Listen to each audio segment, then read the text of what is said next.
Yes, what's up everyone, Homemade Madness, and welcome back to my toy tractor engine swap project. So in case you missed it, I'm putting this 40 horsepower, 125cc 2-stroke engine in this tiny tractor body. And this is what we ended up with in the last episode. It's a rolling frame with an engine and good working suspension. So in this episode I'm gonna do a lot of stuff to get it running. So I'll mount the seat, make a steering wheel, mount the fenders, mount the engine, make a roll bar, make some footsteps, make the exhaust, mount the silencer, redo the rear axle, make a fuel tank and tackle the cooling system. Also I'll finish the driveline and show you how to cut an internal and external keyway using only an angle grinder. Wow, that's a lot of stuff to do. Let's get started. Yes, welcome everyone. So what I want to start off with is mounting the seat, which is this one, which came from the go-kart. And it's gonna go somewhere around here. So what I want to do is make some tubes to go like this. Like up here, something like this, and then 2 tubes coming around the side of the seats, going behind it and going back, and then to this tube I can mount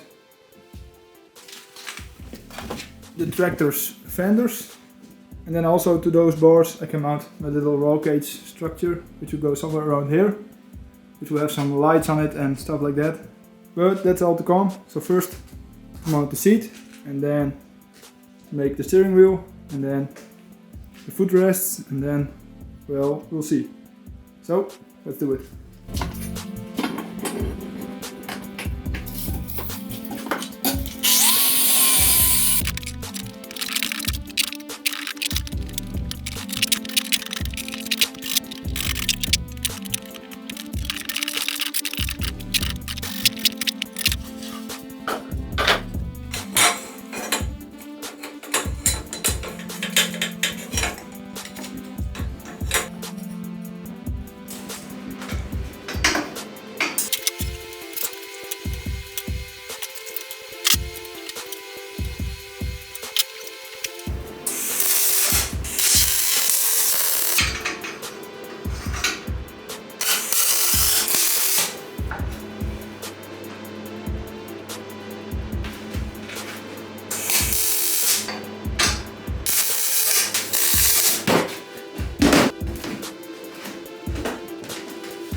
Okay, so I'll leave this as this for now. And next up I want to tackle the driveline. So in the last episode you saw me make this rear end. But after looking at it a little bit more and reading some of your comments, I'm just thinking this thing might be a bit too weak. It's a 25mm shaft and I want to replace it with a 30mm one. So let me just do that, and then when it's done I'm going to tackle the driveline, braking, and then next up would be engine cooling, which is quite tricky.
Okay, so that's the rear bushing done. I'm still waiting on the shaft to arrive, so I'm gonna focus on something else first. And what I wanna do next is make the exhaust, because it is quite big and it will go under the seat, like so. So for the exhaust I have the expansion chamber, and I'll try to make it fit somewhere in here. And of course I know you shouldn't modify a two-stroke exhaust. So we might lose a little bit of power because I'm modifying the exhaust, but well, I don't really have a choice. So I'll try to keep it as big as possible, and that's why I left quite a lot of space over here to fit this chamber. And obviously I'm going to have to modify this part around here, and then this part will end up somewhere around here. And then for the silencer, which is this one, it would obviously be the coolest to have it sticking out the hood, like this. But, well, that's just not going to happen. So next best option would be to place it somewhere around here, which I think looks pretty cool too. And to mount it here, I want to make a little roll cage, which you would normally see on the small tractor too, to go around here. And to mount this little roll cage thingy too, I have this rear fenders from the tractor. And I'll cut them in half, somewhere around here. Mount this on there, roll cage on there, silencer to the roll cage, exhaust here, Let's try.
Okay, so that's the mini roll bar and the exhaust done. I think it looks pretty epic with the exhaust sticking out there. Got a little bit of welding to do left, but I'll do that off camera. And I'm still waiting on parts for the rear axle, so I can't do the driveline or the brakes yet. So what I'll do instead is start with the cooling system, which is, as I said, well, not so easy. So of course it's water cooled, so I have this radiator and it fits nicely in here like so, like this. But this leaves one big problem, because this is where I wanted the gas tank to be, and I need the radiator to be in front over here. So I'll need to change this a little bit, but I'll figure it out. What's more complicated is this engine doesn't have a water pump. No, this is the water pump. Yes, it's a separate water pump and used to be driven by a little belt, driven by the rear axle of the go-kart. And I want to put it in here, like so. And then instead of making it driven by the rear axle, I want to make it driven by the crankshaft. So I'll make a little pulley to go on here, the same size as this one. And then there will be a little rubber belt driving the pump. So it all sounds pretty good, but there is one big problem. If I mount it like this, the pump will drive backwards. So it basically leaves me with two options. Mount it like this, so it's the other way around and it will spin the right direction. Or I could mount it on this side, somewhere around here, but really there isn't any space. So what I'm going to do instead is mount it over here at a bit of an angle, like so. And then I'll run the drive belt in a bit of a figure 8 form, so it will go under here, and then under here again, and then over here. And that way it will turn the other direction. And then if I tilt the pump just a little bit, the belt will not hit each other. So that's the plan for the pump. The radiator will need to mount over here, so the fuel tank can go in here. Then a lot of hoses and stuff, but I'll figure it out. Let's do it.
Oops.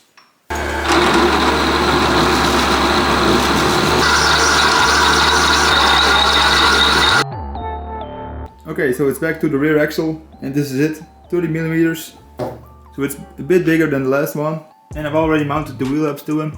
These are the original ones, I just made them a little bit bigger. And then again bored these holes and tap them with threads. And then in here will go 4 bolts to lock this to the shaft. I think that will work good. So next up it's time to mount the sprocket and the brake disc. So to mount the sprocket, it's pretty simple. I just made this on the lathe. And I will simply slide this over here and weld it to it. And then the sprocket will mount on here. And I can weld this part because that way I can still get the axle out of the hub by just sliding it out this way. But for the other side I can't weld it because then I can't get it in and out again. So I made this on the lathe. This is again a back plate. And this is a little bushing which will fit over the shaft. And I thought quite a lot about how to mount this to the shaft. Maybe drilling a hole through it or something else. And the best way would be to mount it with a keyway, like this.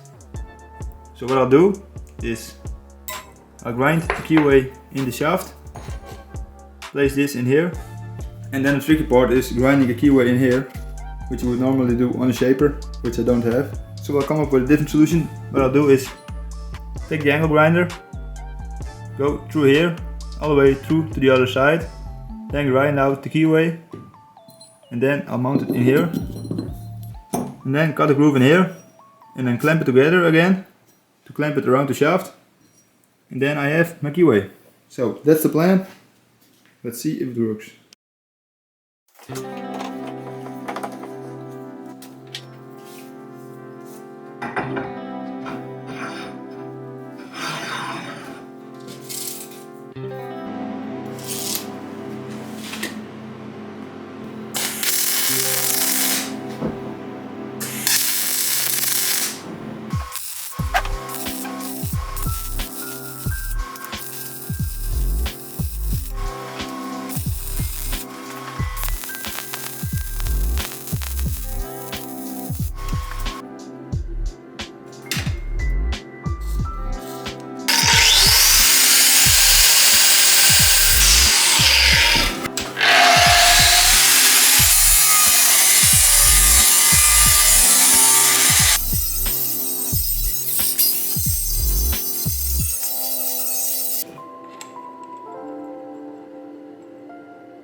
Okay, so that's it for this part, guys. We got a lot done. Mounted the engine, mounted the radiator, fuel tank, steering wheel, new rear axle, brake disc, driveline, fenders, roll cage, exhaust. So we definitely got a lot done. I'm pretty pleased with how it's coming along. So I did originally want to get it running in this episode, didn't quite make it, still have a lot of stuff to do. Clutch pedal, throttle pedal, coolant lines, shifter, fuel lines, ignition coils. So I'll save that for the next video and then we'll get it running, take it for a test drive, because I can't wait, this thing will be epic. So thanks for watching, see you in the next part.